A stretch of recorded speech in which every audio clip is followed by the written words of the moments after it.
Bueno, entonces ya habíamos hablado de las funciones, ya habíamos hablado del dominio, del rango, ¿no? Y también habíamos hablado de que el dominio siempre está incluido en un conjunto de partida, que es, digamos, A. Pero ¿qué pasa cuando este A es el conjunto de los números reales?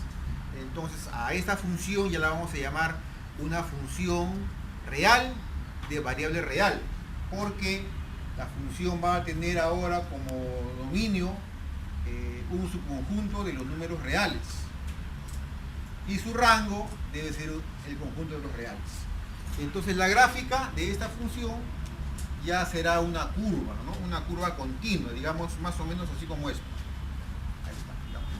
Entonces acá lo que me conviene reconocer es el dominio cuando se tiene una función de manera gráfica. Vamos a hacer esto. Supongamos que usted tiene acá los ejes coordenados, el eje X, el eje Y. Y acá tiene una curva, digo, ¿no? Una curva así, ya está. ¿Cómo reconocer cuál es el dominio de manera gráfica? Es como que usted ponga acá encima, ponga un foco y ese foco hace sombra. ¿La sombra cómo caería? Supongamos que la sombra cae de manera perpendicular. Entonces mire cómo caería. Por acá. Entonces aquí está. Digamos que cae en el punto A y en el punto B. Entonces, ¿cuál sería el dominio de esta función que la vamos a llamar, digamos, f? Sería este intervalo. Ahí está. Entonces, el dominio de f, el dominio de la función f, sería el intervalo, digamos que ambos sean cerrados, a, b. ¿Cómo reconozco el rango?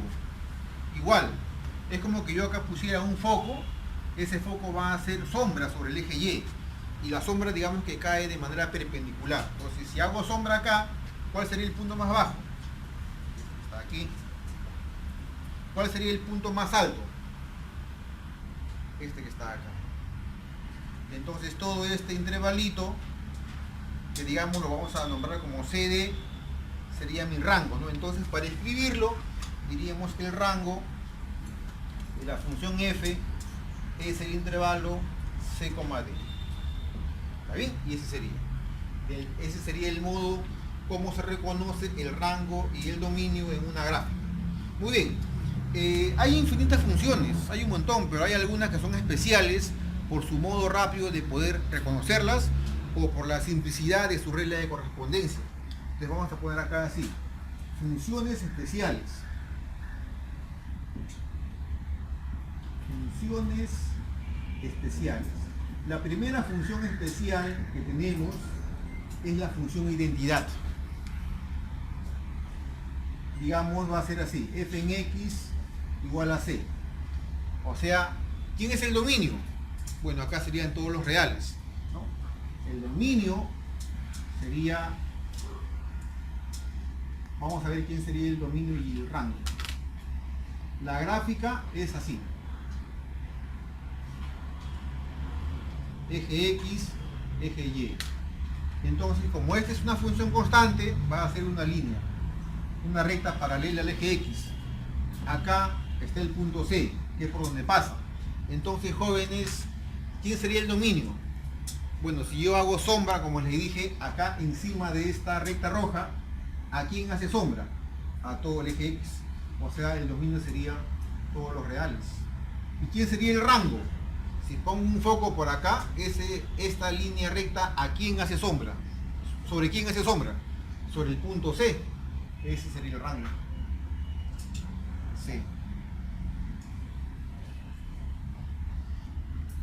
Entonces, esta vendría a ser la función constante, que la vamos a llamar acá.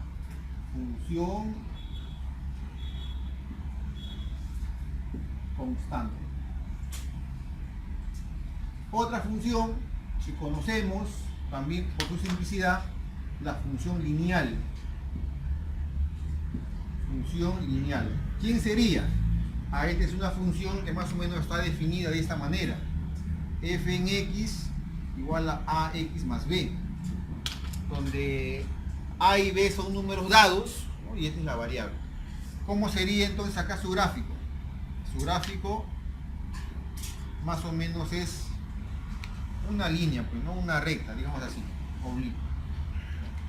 acá se ve claramente que ¿quién es el dominio? Dominio de F, ¿quién es? ¿Quién es el rango? Si usted coloca un foco acá encima, ¿sobre quién se hace sombra? Si lo coloco arriba, se hace sombra sobre acá, mire. Aquí está. Si pongo un foco abajo, esta parte está debajo del eje X, ¿hay sombra sobre quién? Sobre esta parte. Entonces usted se da cuenta que es todo el eje X, o sea, son todos los reales. De igual manera, pasaría con el rango, ¿no? Si hago una sombra, desde este punto hacia arriba, hace sombra acá. Si lo pongo para este lado, hace sombra, ¿no?, aquí abajo y acá arriba. Entonces también sería todos los reales. Ya, ahora vamos a escribir la función cuadrado. Función cuadrado.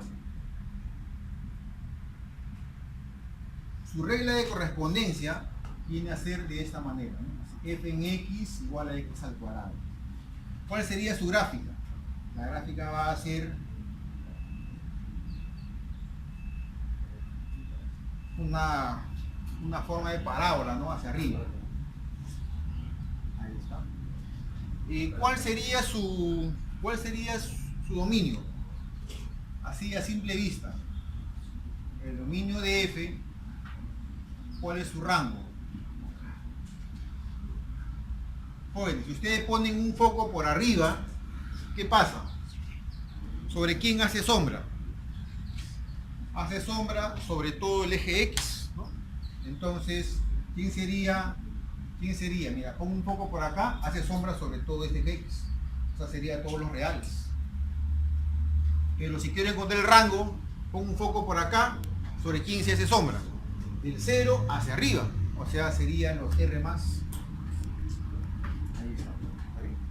Otra función especial es la función cúbica. La función cúbica. Que su regla de correspondencia es así. Esta es la cúbica simple, ¿no? Es la más simple. Así. ¿Cuál sería su gráfica? Se parece bastante a la función tangente, ¿no? Más o menos viene así. Viene por abajo, se arquea un poquito por acá y sube otra vez. Ese sería. Claro, cuando usted alguna vez ha graficado la función tangente, acá se le presenta una asíntota, ¿no? Acá también otra asíntota y luego se vuelve a repetir. Es parecida, ¿no? Ahí está. Entonces, aquí, ¿quién sería su regla de su dominio? Dominio para esta función. Hago sombra por acá arriba, marca todo el eje X. Pongo un foco por acá y marca todo el eje X negativo, o sea, sería todos los reales. Y su rango también vendría a ser todos los reales. Ahí está. Acá está el eje X, acá está el 0, acá está el eje Y, acá también está el 0,